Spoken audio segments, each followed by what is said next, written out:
What's happening? It's Kapitol HP. Welcome to The Bright Show. I am your host. If you're new to my channel, make sure you hit the like and subscribe button. Today I have a special guest, a good friend of mine, Pryncess Cutt. Princess, go ahead and introduce yourself. Tell us something about you. Hi, I'm Pryncess Cutt, singer, rapper, songwriter, recording artist, performer. Sounds dope. Do you have any content out, any videos, anything? I have quite a few videos you can find on YouTube just by searching my name in the search bar, Pryncess Cutt, P-R-Y instead of an I, and Cutt with 2 T's. Cutt with 2 T's, dope. Okay, so we're gonna get into some spicy stuff. I've been on social media lately, and everybody been complaining about the dating pool, you know. And me personally, I haven't been having like a bad experience with it, but I don't know, from a woman's perspective, what is your take on the dating pool right now in the city?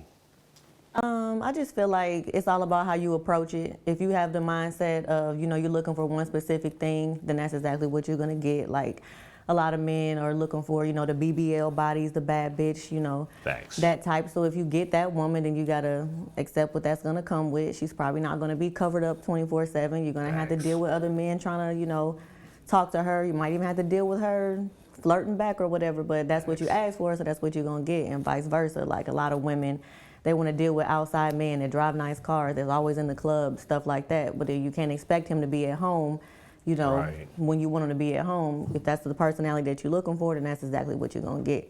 So it's pretty much just how you approach it and what you're looking for. That makes sense. It's kind of like, I guess it's like what your desires are as an individual. Right.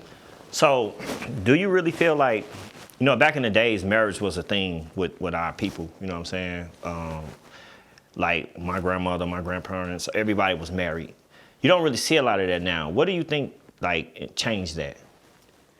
Honestly, and I don't even think it's just with our people. I know a lot of white women that are single mothers too. Like, I just think that, honestly, my honest opinion, I believe it's the feminist movement. The feminist movement is kind of what, you know, changed the game for relationships and marriage and the family structure. Once women start thinking that they don't need a man, and I think maybe it wasn't even, you know, that wasn't the agenda that they were pushing. It was more like equality. But of course, like, if you went to college and you earned a degree, you deserve the same amount of pay as a man in that field. But that does not mean that you are equivalent to a man. And a lot of women, you know, get that confused. They think that we're equal, and we're not. Clearly, you know, men are naturally stronger, faster, you know, protectors. It's different roles, and people don't really want to accept their role in society. And honestly, I think that's what, you know, kind of changed the game for everything. It's those damn feminists. All right, so when you say that we're not equal, I ain't gonna say disagree in a way, but it's like, I believe that it's supposed to be a balance. Yes, you know, and sometimes balance isn't just like this. Right. You know, sometimes balance may be like this. It all depends on, you know, the situation. But as far as men and women are concerned, like, if somebody came through that back door shooting, I'm not going to jump in front of you to try to, you know, protect you. But naturally, it's 3 men in this room, so you guys might, you know, jump in front of me and protect me. And that's, you know, that's where the difference comes. It's a different level of respect, and it's a different position that you play. Like, if you're a nurse and a doctor's got a different position. Yeah, we're both working in a hospital, we're both taking care of this patient, but we got 2 different sets of credentials at the same time. So speaking of balance, and like I meant to tell you, I know you said something about somebody coming in shooting. I know some women who shoot real good too. I shoot real good, yeah. But I'm still not gonna be the one to go try to defend in a room full of men. Okay, because I know some women, I will let them shoot because they shoot perfectly. But speaking of the balance thing, right? That brings me back to this other topic that's like circulating, the 50-50 thing. Mm-hmm. What is your take? I hear a lot of women saying, I'm not going 50-50 with no man, this and this and that. And I feel like, okay, the way I view things is like teamwork, but it's like some women make more money than men. So it's like, okay, how do you justify this? Like, so what's your take on the 50-50 thing? Well, on a 50-50 thing, I think it's really supposed to be 100-100. Like, you give me 100% of what you got, I'm gonna give you 100% of what I got, and then that will make, you know, the situation work. And it's also about, you know, what works for you. Some women grew up in a household where their moms didn't work and their dads took care of all the bills and everything, so that's what they're accustomed to. And I don't think that, you know, nobody should be shamed for that, because if they don't want to work, or, you know, they want their man to pay all the bills, that doesn't make you a gold digger. That's just, you know, like I said earlier about the dating, whatever you set for your life, that's what you're going to get. So if that's what they want, then yes, go ahead and get that, but you don't just be a lousy woman at the same time, And I think a lot of times that topic of conversation gets iffy because people are thinking about, oh, well, the man's taking care of all the bills, but what's the woman doing? Like, it's duties around the house that, men aren't going to be as competent, as women. So it's all about what works for your own personal relationship, though. Makes sense. So another thing I hear about is we're gonna bring up like interracial dating.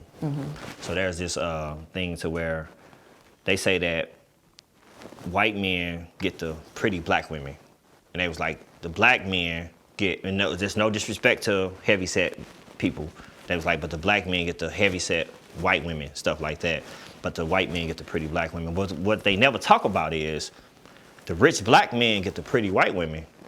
You understand what I'm saying? And it's like Shit ain't even a rich black man, I know. Yeah, I know some that, yeah. So my thing is it really about race or is it about status? I think it's more so about status as opposed to race, and mainly the white men that I see with black women, the black women that they have, they aren't, the typical, I guess what we would consider, attractive black women. They're usually not that. What you mean, like? I don't want to be like politically incorrect. I understand, like so they don't be like saucy. They be like, hi, my name is. Yeah, and then they don't like, I guess the standard of whatever society determines beautiful. They don't be the most beautiful women or whatever. And I think that a lot of them, they probably like met in college and stuff like that. And sometimes I think that white people date based off of what, kind of how their partnership can flourish. So they're not really looking for like a beautiful, well, I'm sure that everybody wants somebody that they're attractive to, but they're looking more like, is she smart? Can we do business together? That type of thing. My thing with that is I feel like, white men have always had like access to black women since slavery. Yeah. You know what I'm saying? But a black man will get lynched if you look at a white woman. Right. It's like, it's just kind of recently became cool for us to, what I'm saying? And I think that's why some black men are like white women crazy. But, and then some people just have a type. Some people might just like, white girls. And I don't think there's nothing wrong with that. Yeah, but a lot of black men get shamed for that though. They do. Especially like in like the 90s, early 2000s, and even now still. But it's all about, I feel like anybody complaining about something, they're incompetent somewhere in their own life. So instead of just accepting, what other people choose, they'd rather just blame somebody for something. But if you're getting overlooked, you're getting overlooked. It might not even be just by black men. You might be getting overlooked by white men too, or by men in general. Maybe it's something wrong with you personally that's got you getting overlooked by these men. Because, it's somebody for everybody, I feel like. And everybody's got their own, personal preference or what they like. Like, I prefer dark-skinned men. That doesn't mean I would never give a light-skinned man a chance, but, Yeah, you shouldn't. No. And I got light-skinned sons, so it's not like I got anything against light-skinned people, but people just have their own preference. So, moving on to like a similar, like another topic, but with women empowerment going on, right? A lot of women are leveling up. I know women that's making six figures, Is a man with just a 9-to-5, everyday 9-to-5 job, is he still desirable in society? And be honest. As far as society is concerned, no. But as far as reality is concerned, yes. Because, and I know a lot of women that make more money than their men. And some women, they prefer a man that's making less than them or that they got some dominance over because they're insecure. And they don't want their man to, feel like, or they want to be in a position where they know that man needs them. That way he's not going to go anywhere. Oh, wow. Okay, so that actually does happen. They want to, have control over the situation. So they'll take a man and make him a house dad or whatever so they can control him and be able to think that they're keeping him. So what are your thoughts on, like, OnlyFans type stuff? Because a lot of women are, like, getting paid off that. I feel like it's your life, do what you want to do with it. I got an OnlyFans. I never really used it. I wasn't going to use it for that purpose. It was going to be, more for music, but so my concept with my OnlyFans was I was just going to do like sexy cover songs, basically. Okay, that's dope. And I never got around to it though. I be BSing, but every woman I talk to who say they got an OnlyFans, they were like, I ain't never like got into it. So it's like a thing like you afraid of what people gonna think because it's been demonized? No, because I wasn't gonna be on there, busting it open. Right. For sure. I don't know why I never, got active with it. It had an idea and I set up the account and then I never acted on it. I got you. But So my question is, oh my bad. No, go ahead. You are a fairly attractive woman in this business, industry, right? Thank you. So I've heard situations where producers, it was one female artist, she said the guy was gonna give her $100,000 beat, but he was like, you gotta take a shower with me. Have you ever been presented with any kind of situations like that? No, not yet, thank God. And I also try to present myself where, like, if I know I'm not attracted to you, that I'm not finna be doing stuff that's gonna make you think I'm attracted to you. Even like to the point, like if we hang out, I've hung out with DJs, producers, etc. Right. If we hang out, I'll buy my own drinks or at least offer to buy them first. If they do, then, thank you. But right. I'm at least, present myself like this is just for me. Like I'm not trying to be on nothing extra.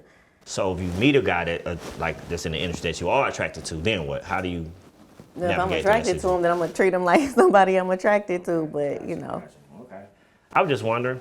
So do you ever plan? Have you ever been married, and do you plan on getting married? I never been married. I do plan on being married. I do want to be married eventually. I don't think right now is the best time, but really I'm gonna leave that in God's hands. To be honest, whatever He got for me, as far as that's concerned, we'll just go from there. Okay. So was your upbringing, were your parents married? Yeah, my parents are still married. You're still married? Yep. Okay, cool. You have any siblings? Yeah, I have 3 older siblings. I'm the youngest of 4 girls. Are any of you guys married? One of us is married, my second oldest sister. Okay, Yeah. cool. All right, cool. So, do you have new music or anything coming out? Like, what's going on with your music? I do have new music. I have a song I just released called The Problem that you can find on all, streaming sites, YouTube, Apple Music, Tidal, etc. I got some stuff that I just been holding on to because I just feel like right now is not the time. I don't want it to go to waste in these beginning stages. So I got some stuff that I've been sitting on. I'm actually headed to the studio after this. I got a song that I'm going to be doing with, I don't know if you know who Darian STL is. I heard him. Yeah, he had that viral right song with that white girl everybody say can't rap, but he killed it on his verse. So I'm linking up with him later for a song for that, and then just working on shooting some videos and putting out more content. Gotcha. So what advice do you have for young women who younger who just getting started in the business? What advice do you have for them? I say just be your authentic self. Tune out. I mean, criticism is good, but tune out anything that makes you feel away. Sometimes the truth hurts and it's harsh, and you do got to consider that type of stuff. But at the end of the day, whatever you feel in your heart, do it, and just make sure that you're true to yourself and don't quit. And just put in the work that's required. That's dope. Have you met a man that just had a lot of money, and he just wanted you to just stay home and just you just be a stay at home. You ain't gotta do nothing.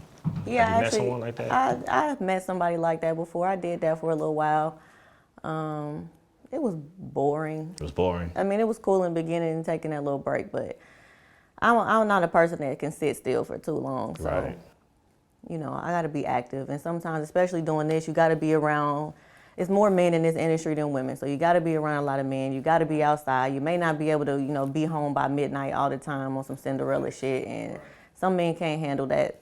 And that's not a problem. Like I said, everybody deserves to have what they want. So what is, my last question to you, what is your long-term goals as far as music, your music, the industry? What long-term goals do you have?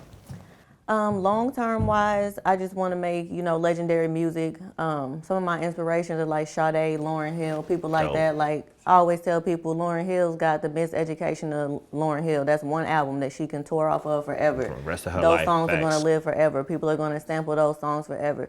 So I just want to create, legendary music that can live forever. Dope. It was good having you. Let the people know where they can find you at. You guys can find me on Instagram, Facebook, Twitter, YouTube at Pryncess Cutt, P-R-Y instead of an I, Cut with 2 T's. And you might can find me in the club tonight. Thanks. I'm your host, Kapitol HP. Thanks for tuning in.